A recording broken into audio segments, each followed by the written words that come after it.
صرف تو ہی ہے۔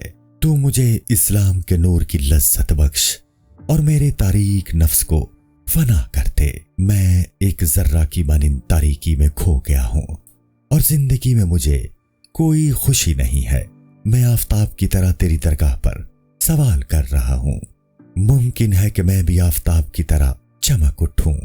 جس طرح تو سورج کو نور بخشتا ہے، اسی طرح ممکن ہے کہ میرے اوپر رحم کھا کر مجھے بھی نور بخش دے۔ میں ایک دیوانہ وار ذرہ کی طرح کوشش کر رہا ہوں اور ہاتھ پاؤں مار رہا ہوں۔